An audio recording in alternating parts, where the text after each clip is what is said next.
Hello ladies and gentlemen, and welcome back to another episode of Raynday Gaming. My name is Raynday. Today we are playing the hardest to get skin in the entire Battle Pass, aside from the Encore Edition, which is the Redux Tricks. Today it is Remix Jenos, the level 50 reward. This is what you are working for. This is what people come up to me on the side of the street and say, I love you, Rainy Day, for, okay? This is why I am Rainy Day. No, I'm just kidding, guys. But honestly, I love you guys. Thank you so much for supporting. And I want to make a big announcement before we get started. We're going to take a look at some Luminary Jenos. It's still good. Triple DPS can still work. And you'll see why, especially if you try to do a funky, like, support DPS, which the Grok is going to bring with some seriously interesting components here in this game. But what I want to tell you about is the new merch has dropped today. That is right. The brand new merchandise I've been working on conceptually for about 8 months.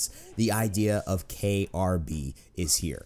Knowledge, respect, belief.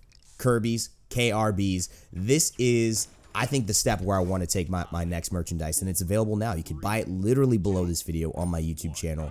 And what is it, guys? It's basically the idea that we are giving back as we are creating things that look good for gamers. I definitely support if you can, because it's just an awesome project that centers around being able to look good, feel good, have premium merchandise that's affordable, but also allows you to give back to the community, as everything, 10% of all the proceeds do go to charity, and this time we're working with St. Jude's Children's Hospital. That's the belief segment. We'll do things like knowledge, where we give back to the education system for children and for those who don't have the chances to be educated, because that's so important in my life. And then also respect, the ability to respect our planet, to respect other gamers, to respect other people that we run into. Let's make GG, let's make good tidings like the standard, right? That's what this merch is about, guys. It's helping do things in the world while we also wear shirts and brands that look good and feel good, and know that when you tell someone where you got it, like, it was a positive experience. So that's what it's all about. I'm really excited for it. This is just the beginning, but the inaugural Founders launch is here, so make sure you grab at least something and know that you are doing good when that happens. Rotating on the left-hand side, though, we do get a little bit of damage here onto the Nyarlaroth, which is a hell of a name. Hell of a name. I just, I think, you Willow fan, Steve, Jimmy Johns, and you just go, you know what, never mind, Nyarlaroth. That's the name that we're going to choose here today.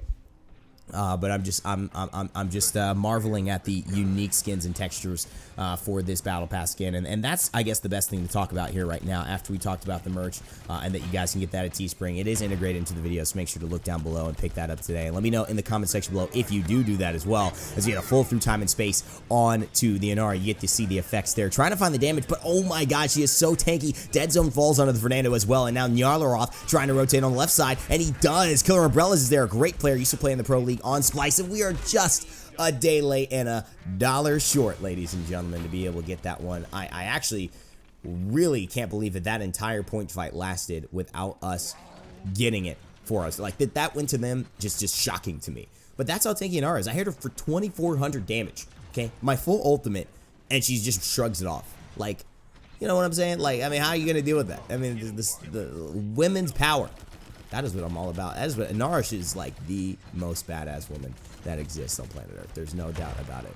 And I would be scared. Yeah, I would just be scared. I would be honored. I would bow down immediately if I saw Inara anywhere near me in life, especially carrying a stone spear and shooting these little, rock pellets like that. You ever had a rock thrown at you? It's not fun. It's not fun. Imagine 3 of them hurling at you at freaking light speed like Inara does, and that is a scary thought. A couple of kills going down as well. Killer Umbrellas does fall, and again, shout out to him. The PBL is kind of refocusing now with everybody coming to LAN. So it means that there are going to be a lot of pros that are great players, with teams, without teams, trying to find ways to be successful and get their shot. So curious what your guys' thoughts are, that everybody now playing on LAN. There's no more like online games for the PPL. They're all going to fly in from Europe, from North America. Curious what your thoughts are on that. I'm actually really excited for it. It's going to mean we can do so many cool things. I can get videos messing around, pranking pros, and just, fun little things that, because they're here, it's great. I actually went to the gym a lot with some of my pros, NTBs, Theo. We were, like, going to the gym and, like, had some good times together, and I really appreciated that, as we find a nice kill onto Itemit there with the through time and space. Again, showing off the effects, and Inara just shrugs it off. That illusory rift still keeps going. One of the interesting things is, even if Ying dies, the illusory rift that she pops her ultimate will still apply. So one of the other reasons why Ying is so strong with that ult, a lot of ults in their nature just stop being useful, stop working, do not have any value, especially considering the fact that when you die, there's no longer anything going. They ignore the Inara, and I actually think that's the correct decision. Find off all the damage, kill the Ying, make sure she dies 2 times in a row, no sustain. The Inara pushes it, but now they are staggered for about 10 seconds, and then we have only 18 seconds left. And with this nice pickup kill, Leon and Drox is starting to get going. I think we are pretty good for the opportunity to, you know, continue to zone out, hopefully tie this thing up and start taking the lead here. Luminary and the triple DPS conversation for Jenos. If you guys have played Paladins for the last 6 months, you know about it, but it's been gone recently. And talking a little bit about why it's been gone is because you've seen the rise of champions like Ying who are really only in the meta if they are so dominant that they're like the best healer, right? Remember when I forget, lifelike Ying was around and she was just healing so much, then you had to pick Ying, right? And she was getting 300,000 healing every game. You had to pick Ying, and then they nerfed it. It changed. Then no Ying, right? Then it's Jenos. Then obviously you know, Maldamba's consistent. He's just so versatile. He can be consistent. Then Furia comes along. I think Furia is gonna actually be relatively Yingy, right? To where when she's in the meta, she's really insanely good. When she's not, she kind of falls off. And so I think Furia, Ying, champions who have these incredibly powerful components, whether it's a ton of damage, and that's on the Furia side, or a ton of healing, and that's on the Ying side, are probably going to swing the meta more towards themselves. And that always just makes me think about all the other champions. Like, I'd love a frontline. I think Khan helped to swing the meta very often. He's a top pick, top ban, because he has a very domineering kind of play style. We're getting a little more aggressive here, and I'm taking the low ground, by the way. And that's kind of the aspect of the triple DPS, because you have to be able to then be aggressive with your own weapon, but you also have to be able to make sure that you're getting your marks onto the right characters who can take advantage of them. This Talus has been a pain, but we've been able to get it on the Androxus most of this round. We've been able to find it on the Leon and the Death and Taxes, plus the extra damage. Leon is one of the best scaling champions with 15% extra damage. It's just nutty. She just is so efficient, so constant. It applies to all of her weapon attacks, and she's just a really dangerous player. Dangerous champion when you let her get going. No Mosey finds it, so we finally get the objective, finally get ourselves a little bit of movement here heading through. And just look at the effects, guys. Just listen through time and space. If I ever saw one, guys, this is me. I'm going for. I want to make this happen right here. You can see I'm looking for it. Seismic crash comes through, and it does land. Castle Ranchero, though, finds I Dement, and Bittersweet will fall down. And such a bittersweet, probably moment for him, but very sweet for me. I see the Drogos over there and just wanting to peek on the high ground. Jenos has this mobility, and I love this stellar wind while you're in this skin. It's just so dope. It's so clean too. And just like the beat, like on the right side of the weapon, like you guys, when I'm doing my weapon, look at the beat. It's like pulsating. Oh my god, this is definitely a worthwhile battle pass skin at the end. The remixed Jenos, it's just so much fun, and you just feel so badass. And the coolest thing too is when you use the Void Grip, it's a scorpion that comes out. I don't know if you notice this with turntables. This freaking, the scorpion drops the beat, okay? This is beautiful. This is just beautiful things. The Tempest goes up from Grok. It looks like he gets up into the air, and now things are looking well. Do we hit the gas pedal? This looks like the time to do it. Find the kill, and Nomozy is Nomozy. And now we find another one, and this just sets it off. I don't know if they were expecting it. Sometimes ulting early is better than trying to ult perfectly, and now it puts them on the back foot. They can't make enough decisions. We have positive pressure. They are falling back, and we get the objective. That is what I wanted. And oh, do we get Scorpion here? Yeah, look, the Scorpion dropping the beat. So cute. Oh my goodness gracious. And it's a legendary skin, by the way, as well. The only other skin I believe that is more as far as skins and Paladins is more rare is actually limited, or yeah, limited, which means it will never come back. It's tied to an event. I think a lot of people consider the Jenos skin, the one I've played over the last couple of times I played Jenos, I forget what it's called. It's the red one, the demon, like kind of the Oni Jenos style, because that was limited, and a lot of players joined after that Battle Pass introduction, the Ascension Peak one, and they're like, man, it was just like, now I don't get it. Now I don't get it, and it's just, I'm pissed.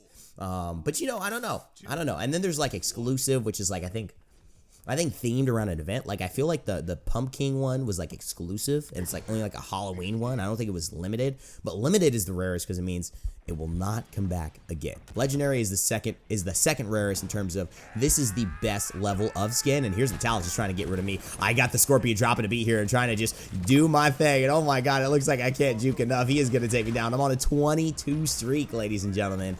But this time he does finish me. But he takes so long to do it. No, he finds a kill. Oh no. This looks like they may have been able to do something nice. The Grok is here buying some time. We're at 51%. But I think it's better we just back off as well. It looks like the game is crescendoing here. And this is what I really want to talk about. Maybe do a little bit of a video. We saw so many teams have a hard time just letting people stand on the point. Guys, girls, let them stand. Who cares? You got to get 100. It's not the first to 99. Can you repeat that with me? It is not the first to 99. It is the first to 100. Let them get as many as they want. It means one player is on the objective. That means you could win a fight somewhere else with numbers. If you don't fight on the point, that means you can win a fight 2v1 on the backside or right here. Then you could go into the point now that you have a numbers advantage and now that you've just taken down one of their players. And now look at this. Caster Ranchero, this we find 4. We're going to stellar win down to the bottom and hit that emote, ladies and gentlemen. And look at that. The effects are prime. And I just cannot say enough about this skin. I am just in love. Enamored and thankful for the skins getting better and better with Paladins. We talked a lot about the quality in my video. Should we add more champions in 2018? I will probably be doing a state of Paladins video for 2019. Excuse me. And I think it's going to provide a lot of good conversation dialogue and just forums for people to discuss and talk and bash ideas about what they do. But I think as far as skins, like champions, one thing. Skins, I honestly think we have figured it out, and I'm on my way to the Encore Pass, guys. So as I level that up, hopefully I'll have Redux Strix for you soon to play and showcase off the black on black. Ooh-wee. I can't wait to show that one. It's been a ton of fun hanging out in the realm with you guys. Hopefully you've had a fantastic Thanksgiving, and we will be showing you the build here as well to finish things off for the Luminary Jenos. Triple DPS, it's still a thing. Make sure you remember that option in your games. Lastly, and again, just a reminder, make sure to grab your KRB merch, your Kirby merch, and just to support, because I think this is one of those big things that I want to show back. I want this to be a lot more about giving. I think we as a community of Paladins, but not just that, just Raynday Gaming, Rainstorm. I want to stand for giving. It's something I thought about a long time ago. I want my channel to grow. I want to build businesses. I want to do things that make people feel good, look good, have fun, and then give back.